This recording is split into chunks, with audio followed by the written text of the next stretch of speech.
हर महीने की तरह 1 जून यानी आज से कुछ बड़े बदलाव होंगे जिसका सीधा असर आपकी जेब पे पड़ने वाला है। एलपीजी सिलेंडर की कीमत में बदलाव से लेकर लोगों द्वारा बैंकिंग सेवाओं का लाभ उठाने तक कई ऐसे बदलाव हैं जो 1 जून से लागू होंगे। साथ ही अगर आप YouTube से पैसे कमाते हैं तो आपको तगड़ा झटका भी लगने वाला है। ऐसे में इन नियमों के बारे में जानकारी रखना बेहद जरूरी है। आइए आपको बताते हैं इन बड़े बदलावों के बारे में। पहला, गूगल की स्टोरेज पॉलिसी में बदलाव होने वाला है। 1 जून से गूगल की स्टोरेज पॉलिसी में बदलाव लागू होगा।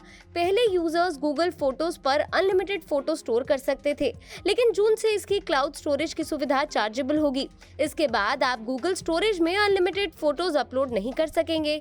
कंपनी इस सर्विस के लिए गूगल वन नाम से पेड सब्सक्रिप्शन शुरू करने वाली है। गूगल के मुताबिक 15 GB का स्पेस हर जीमेल यूजर को दिया जाएगा। इस स्पेस में जीमेल के ईमेल्स भी शामिल है। इसमें गूगल ड्राइव भी शामिल है जहां आप बैकअप लेते हैं। अगर 15 GB से ज्यादा स्पेस यूज करना है तो इसके लिए अब आपको पैसे देने होंगे। अगर आप 15 GB से ज्यादा के डॉक्यूमेंट्स और फोटो स्टोर करना चाहते हैं तो अब आपको हर महीने $1.99 यानी कि रुपए में 146 रुपए देने होंगे।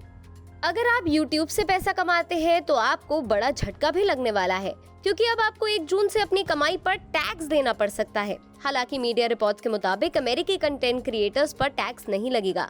ये नियम सिर्फ भारत समेत अन्य देशों के लिए है, जिसके तहत YouTube कंटेंट क्रिएटर्स को अपनी कमाई पर टैक्स देना जरूरी होगा। ध्यान दें कि यूट्यूबर्स को सिर्फ अमेरिकी व्यूअर्स से मिलने वाले व्यूज के लिए ही टैक्स का भुगतान करना होगा। कमाई पर टैक्स की दर 24% प्रतिमाह होगी। 1 जून से एलपीजी यानी रसोई गैस सिलेंडर के रेट में भी बदलाव हो सकते हैं। अमूमन हर महीने तेल कंपनियां रसोई गैस सिलेंडर के नए दाम जारी करती हैं। कई बार तो महीने में 2 बार भी बदलाव देखे जाते हैं। फिलहाल 14.2 kg वाले एलपीजी सिलेंडर की कीमत दिल्ली में 809 रुपए है। 14.2 kg वाले सिलेंडर के अलावा 19 kg वाले सिलेंडर के दाम में भी बदलाव संभव है। हालांकि जरूरी नहीं है कि 1 जून को ही नई कीमतें जारी हों। कई बार रेट समान ही रह जाते हैं। बैंक ऑफ बड़ौदा ग्राहकों के लिए 1 जून 2021 यानी आज से चेक से पेमेंट का तरीका भी बदलने वाला है। धोखाधड़ी का शिकार होने से बचने के लिए बैंक ने ग्राहकों के लिए पॉजिटिव पे कंफर्मेशन अनिवार्य कर दिया है। बीओबी के अधिकारियों का कहना है कि ग्राहकों को पॉजिटिव पे सिस्टम के तहत चेक की डिटेल्स को तभी रिकन्फर्म करना होगा जब वो 2 लाख रुपए या इससे ज्यादा के बैंक चेक जारी करेंगे। केंद्र सरकार ने अब कोविड-19 महामारी के कारण गोल्ड ज्वेलरी और कलाकृतियों की अनिवार्य हॉलमार्किंग की समय सीमा 15 जून तक कर दी है। उपभोक्ता मामलों के मंत्री पीयूष गोयल की अध्यक्षता में हुई बैठक में ये फैसला लिया गया। इससे पहले इसके 1 जून से लागू किए जाने की उम्मीद थी। Trade union confederation of all India traders और ज्वेलरी इंडस्ट्री से जुड़े व्यापारियों ने सरकार से हॉलमार्किंग शुरू करने की तारीख बढ़ाने की मांग की थी। मौजूदा हालात को देखते हुए सरकार ने उनकी मांग भी मान ली थी। ईपीएफओ ने निर्देश दिए हैं कि 1 जून के बाद से अगर कोई खाता आधार से लिंक नहीं है या फिर यूएनएस आधार वेरीफाइड नहीं है तो इसका इलेक्ट्रॉनिक चालान कम रिटर्न नहीं भरा जा सकेगा। ऐसे में पीएफ खाता धारकों को भी नियोक्ता की तरफ से मिलने वाला हिस्सा रोका जा सकता है। इसलिए समय रहते आप अपना पीएफ खाते को आधार से लिंक जरूर कर लें।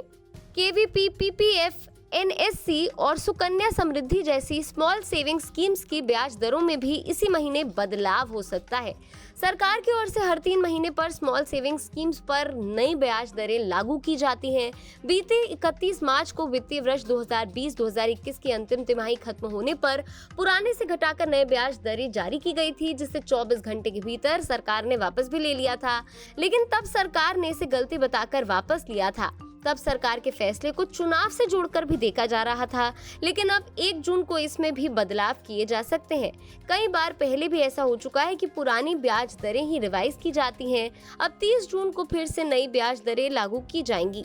1 से 6 जून तक इनकम टैक्स डिपार्टमेंट का ई फाइलिंग पोर्टल काम नहीं करेगा।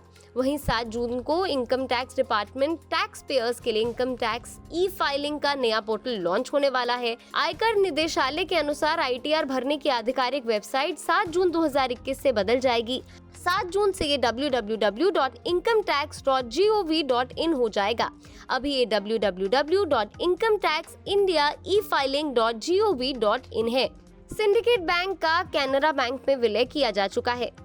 कैनरा बैंक की वेबसाइट पर दर्ज जानकारी के मुताबिक 1 जुलाई से सिंडिकेट बैंक का IFSC कोड बदल जाएगा। सिंडिकेट बैंक के ग्राहकों को नया IFSC कोड 30 जून तक अपडेट करने की सलाह दी गई है। कैनरा बैंक की आधिकारिक वेबसाइट पर नए IFSC कोड के बारे में जानकारी मिलेगी।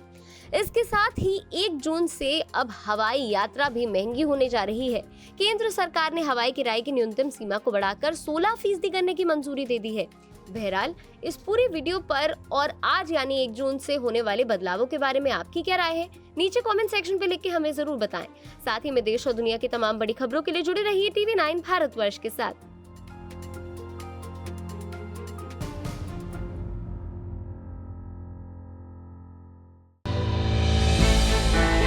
हमने की गलती फिर एक बार, कोरोना ने किया दोबारा प्रहार। मास्क, 2 गज दूरी, करें अपनी सुरक्षा खुद।